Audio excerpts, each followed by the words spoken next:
Ya, kita kembali lagi di Opini Publik pemirsa, dan kita masih membahas mengenai kembalikan mood usai libur panjang. Sebenarnya ini masih terasa loh sama aku juga nih, kayak duduk aku masih santai. Masih kerasa banget mood-mood dimana, apalagi tadi di rumah ninggalin anak-anak yang masih, karena anak-anak juga ternyata mungkin dialami juga oleh pemirsa ya. Jadi kalau anak-anakku seneng banget kalau aku tuh libur gitu kan. Kebayang dong 2 minggu kemarin ketika si Mbak itu semua pulang kampung ya kan, asisten-asisten di rumah tangga itu. Jadi anak-anak totally 24 jam sama ibu dan bapaknya. Kayak itu mereka seneng banget, jadi kayak gak rela aku ketika tadi harus siaran kesini ya kan.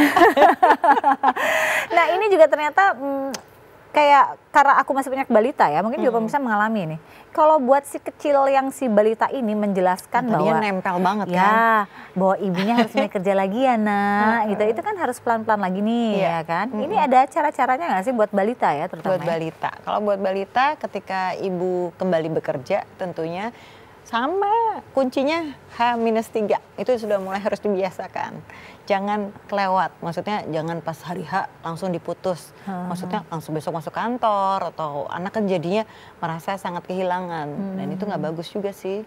Bisa dia merasa bahwa wah ini pekerjaan mama nih merebut mama dari aku gitu. Karena memang ya namanya ibu bekerja berarti harus paling tidak H-3 sudah disiapkan. Nanti 3 hari lagi mama udah mau ngantor loh, kira-kira kamu mau ngapain di rumah gitu. Jadi ajak anak kita bicara, berdiskusi mengenai nanti kalau mama bekerja dia mau melakukan apa sih, sehingga anak juga merasa dilibatkan. Dia jadi tahu, oh misalnya aku nggak kepengen mama kerja, aku kepengennya mama di rumah. Ya nggak bisa dong nak gitu. Jadi bikin anak juga punya kesiapan mental ketika orang tuanya akan kembali bekerja walaupun masih balita.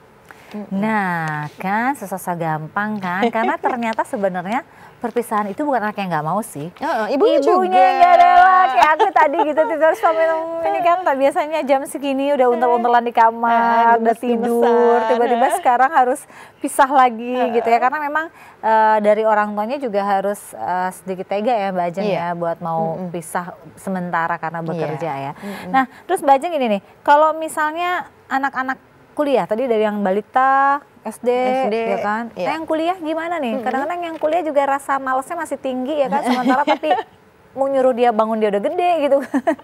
Udah susah kayak nyuruh yang kuliah ini, gimana kalau yang kuliah? Beda lagi tingkat kesulitannya nih. Kalau kuliah kan biasanya seharusnya mereka sudah tahu tugasnya seperti apa sih, kewajibannya bagaimana.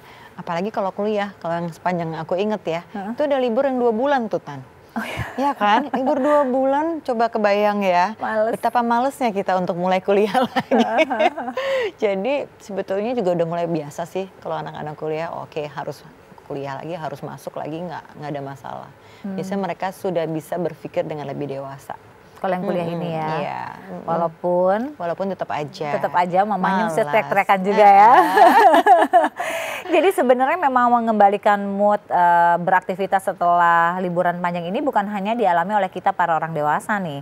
Ternyata anak-anak kita juga dari mulai yang mungkin balita ya kan, yang masih TK, yang SD, SMP, SMA, bahkan yang kuliah pun ternyata mengembalikan moodnya juga. Ini susah-susah gampang.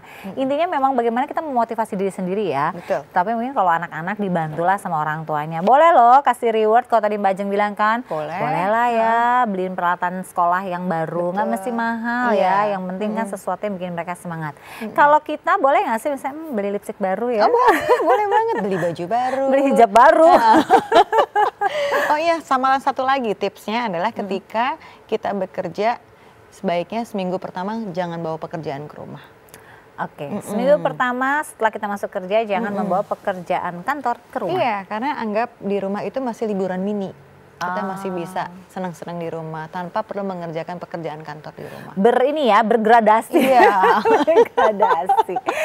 Mbak Ajeng, tadi kayaknya tipsnya banyak banget, coba deh di-recap buat kita semua deh. Kalau gitu tipsnya apa supaya kita bisa mengembalikan mood beraktivitas setelah menjalani libur panjang? Iya. Masih ingat nggak Mbak? Sedikit-sedikit ya. Nomor satu, silakan. jangan lupa untuk datang lebih awal ke kantor. Kemudian sebelum datang, nomor 2-nya adalah siapkan mood untuk bisa kembali bekerja dengan baik, yaitu H-3 sudah mulai berpikir nanti apa yang akan dilakukan di kantor, atau misalnya mau melakukan sesuatu di kantor sebenarnya seperti apa sih gitu. Kemudian nomor 3, kembalikan semangat ketika kalau bekerja tuh sebenarnya senangnya kenapa sih? Karena Motivasi kadang-kadang ya? kita harus memotivasi diri kita untuk bisa menemukan passion kita saat di kantor itu seperti apa. Nomor 4-nya tadi, jangan bawa pekerjaan ke rumah selama seminggu aja. Maksudnya paling tidak kita masih punya waktu untuk liburan mini tadi di rumah. Sehingga tidak terjadi sindroma post holiday. Tuh hati-hati tuh, ada post holiday blues. syndrome, post holiday blues ya. Soalnya kalau kelamaan nanti ujung-ujungnya takutnya mempengaruhi kinerja kita bekerja juga ya. Yang tadinya bos sudah ngebidik nih, kayaknya nih Intan bisa nih naik jabatan nih di 2 bulan. Nggak taunya nih anak kayaknya mood liburannya nih. Gak berhenti-berhenti nih, bolosnya makin tinggi nih gitu. Udah ntar aja dia next aja dia naik jabatannya. Rugi banget kan. Jadi rugi ya. Jadi emang kadang-kadang liburan panjang ini cukup menjadi plus minus, tapi memang diharapkan liburan ini menjadi recharge-nya kita ya. Bukan akhirnya menjadi satu hal yang kebablasan, moodnya mood liburan terus, bawaannya pengen seenak-enaknya terus, tetapi lupa kita punya kewajiban yang panjang ya. Terutama itu loh, tagihan akan udah mulai ada loh di akhir bulan ini. Tagihan liburan pasti datang. Tagihan liburan. Oke Mbak Ajeng, ini yang terakhir nih. Misalnya kalau kita belum menemukan juga mood untuk bekerja gitu ya, padahal ini sudah terakhir-terakhirnya kita harus bekerja nih. Apa yang harus kita lakukan dalam waktu singkat ini? Dalam waktu singkat, misalnya ini udah tinggal besok nih ke kantor. Berarti balik lagi nomor 1 adalah mindset. Mindsetnya memang harus dibentuk. Besok ke kantor memang tidak menyenangkan, memang menjadi mengganggu liburan, tapi harusnya liburan untuk merecharge. Bukan berarti kita punya waktu lama untuk liburan kan gitu. Ya udah, nanti moodnya tadi harus bisa dikondisikan, mindsetnya harus dirubah, komitmen terhadap apa sih yang mau dilakukan dengan bekerja itu yang harus kita tetap lakoni. Aduh luar biasa banget ya Mbak Ajeng yang ngasih kita tips-tipsnya, makanya nggak aneh nih beliau baru aja pulang dari Toraja, dari Jakarta tadi siang, hari ini udah charge-nya oke banget untuk membagikan tips-tipsnya buat kita. Karena memang segala sesuatu kalau misalnya kita bisa lakukan dengan baik, terencana, dan semuanya dilakukan sesuai dengan planning tadi, biasanya memang berjalannya cukup bagus ya. Akhirnya mood kita juga bisa terjaga. Nah mungkin bagi pemirsa tips-tips tadi yang sudah kasih tahu atau diinformasikan oleh Mbak Ajeng nih bisa diikutkan ya kan, bisa juga dikerjakan. Mungkin kalau hari Senin tadi masih belum enak banget moodnya, nggak apa-apa, masih ada hari Selasa, Rabu, Kamis, Jumat, Sabtu, dan Senin lagi.